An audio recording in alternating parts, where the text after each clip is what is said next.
اعوذ باللہ من الشیطان الرجیم بسم اللہ الرحمن الرحیم السلام علیکم ورحمۃ اللہ وبرکاتہ۔ امید کرتی ہوں کہ آپ تمام خیریت و عافیت سے ہوں گے، اور میری دعا یہی ہے کہ پروردگار عالم آپ تمام کو خیریت و عافیت سے خوش و خرم شاد و آباد رکھے اپنے گھروں میں، اور آپ کی ہر دعا ہر التجا کو شرف باریابی عطا فرمائے۔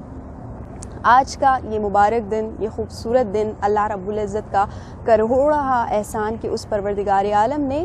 ہمیں آزادی جیسی نعمت سے سرفراز فرمایا۔ آج کا دن وطن عزیز کی آزادی کا دن، 14 اگست کا دن، کہ جس کو اللہ رب العزت نے ہمارے لیے نعمت بنا کر عطا فرمایا، اور سینکڑوں مسلمانوں کی قربانیاں آج کے دن رنگ لے آئیں، اور 1947 14 اگست کو ہمارا ملک اسلام کے نام پر قیام پذیر ہوا۔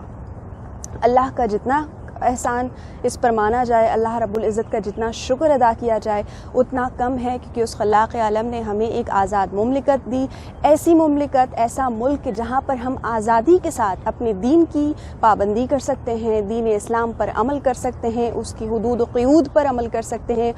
دل کھول کر عبادت کر سکتے ہیں، دل کھول کر اللہ کو پکار سکتے ہیں، رسول اللہ صلی اللہ علیہ وآلہ وسلم سے محبت کا اظہار کر سکتے ہیں۔ الغرض ہم جو چاہیں اپنے دین کے اعتبار سے اس ملک پاک میں، اس پاکستان میں ان نعمتوں کا شکر بھی ادا کر سکتے ہیں، اور وہ تمام عبادات، وہ تمام امور آسانی کے ساتھ سر انجام دے سکتے ہیں کہ جو ایک غلامی کی زندگی میں ہرگز کبھی بھی ادا نہیں کی جا سکتی تھی۔ اللہ رب العزت کا کروڑا احسان کہ اس نے ہمیں یہ وطن عزیز عطا فرمایا۔ ہمارے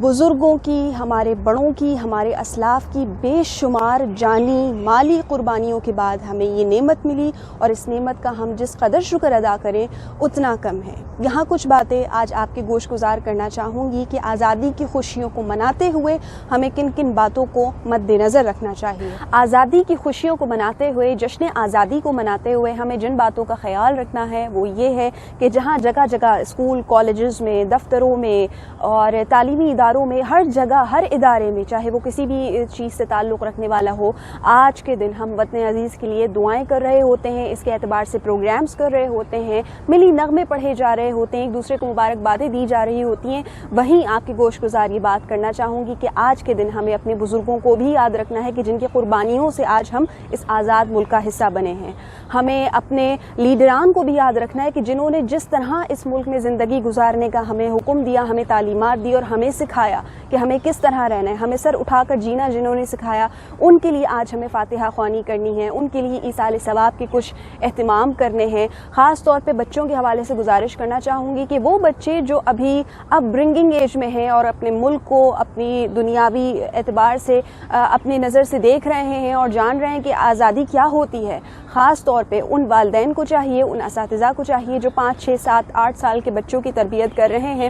کہ آج کے دن خاص طور پہ انہیں مزار قائد لے کے جائیں، قائد اعظم محمد علی جناح علیہ رحمہ کی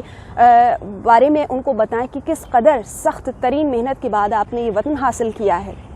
قائد اعظم کے مزار پر جا کر فاتحہ خوانی کریں، اور اگر لاہور کے رہائشی ہیں تو مینار پاکستان پر جائیں، یعنی کہ پاکستان کی یادگار جگہوں پر جا کر آج کے دن بچوں کو یہ بتانا چاہیے کہ ہم نے کس محنت کے ساتھ، کس عزم کے ساتھ، کس جوش اور ولولے کے ساتھ اس وطن کو حاصل کیا، ہمارے بزرگوں کا، ہمارے اسلاف کا کس قدر کردار رہا ہے اس وطن پاکستان کو حاصل کرنے کے لیے، اس کو ایک اسلامی مملکت بنانے کے لیے جہاں پر مسلمان خیر و خوبی کے ساتھ اور اپنے پرجوش انداز میں ہر تہوار منا سکتا ہے، اللہ کو یاد کر سکتا ہے۔ تو آج کے دن ہمیں اس بات کا بھی شکریہ ادا کرنا ہے کہ اللہ رب العزت نے جہاں اتنی بڑی نعمت دی، جہاں یہ آزاد ملک دیا، وہاں ہمارے بڑوں کا سایہ بھی دیا، اور ایسی ان کی مدد ہمیں دی کہ آج کا جو جوان ہے، آج کا جو پاکستانی ہے، وہ فخر کے ساتھ اس ملک میں رہ رہا ہے۔ جشن آزادی کی یہ خوشیاں مناتے ہوئے کیا ہی اچھا ہو کہ اگر ہم اپنے گھروں کو، اپنی بلڈنگز کو سجاتے ہوئے سبز ہلالی پرچم بھی لگائیں اور برقی قمقمیں بھی لگائیں، لیکن ساتھ میں ایک عہد کریں کہ آج کے دن ہم ایک سبز پودا بھی لگائیں گے، تو ہمارا یہ وطن اور زیادہ خوبصورت ہو جائے گا، اس میں اور زیادہ ہریالی پیدا ہو جائے گی۔ اور جس نے آج کے دن ایک نیا پودا لگا دیا، ایک نیا شجر لگا دیا، شجرکاری کر دی، تو پھر اگلے سال آپ دیکھیے گا جب وہ تناور درخت بن جائیں گے تو اس وطن پاک کی خوبصورتی میں اللہ رب العزت مزید اضافہ دے گا۔ کسی کے یہاں پھل آئیں گے، کسی کے یہاں پھول آئیں گے، اور کسی کے یہاں کچھ نہیں تو سایہ تو ضرور آئے گا۔ تو کوشش کیجئے کہ آج کے دن وطن عزیز کو جہاں ہم سجا رہے ہیں، سنوار رہے ہیں، وہاں ہم شجرکاری کی مہم کو بھی جاری رکھیں اور اپنے گھروں میں اپنے اطراف سبز پودے ضرور لگائیں کہ جس کی وجہ سے اللہ رب العزت ہمارے وطن عزیز کی تر و تازگی کو قائم و دائم رکھے۔ اپنی گفتگو کا اختتام ان اشعار کے ساتھ کر رہی ہوں، ان دعائیہ اشعار کے ساتھ میرے ساتھ مل جائیے تاکہ اللہ رب العزت ہم میں سے کسی کی بھی آمین کو قبول فرما کر اور یہ دعائیں ہمارے حق میں قبول اور منظور فرما لیں۔ خدا کرے کہ میرے عرض پاک پر اترے وہ فصل گل جسے اندیشہ زوال نہ ہو، یہاں جو پھول کھلے وہ کھلا رہے صدیوں، یہاں خزاں کو گزرنے کی بھی مجال نہ ہو، یہاں جو سبز اگے وہ ہمیشہ سبز رہے اور ایسا سبز کہ جس کی کوئی مثال نہ ہو۔ خدا کرے کہ نہ خم ہو سرے وقار وطن اور اس کے حسن کو تشویش ماہ سال نہ ہو، ہر ایک فرد ہو تہذیب و فن کا اوج کمال، کوئی ملول نہ ہو کوئی خستہ حال نہ ہو۔ خدا کرے کہ میرے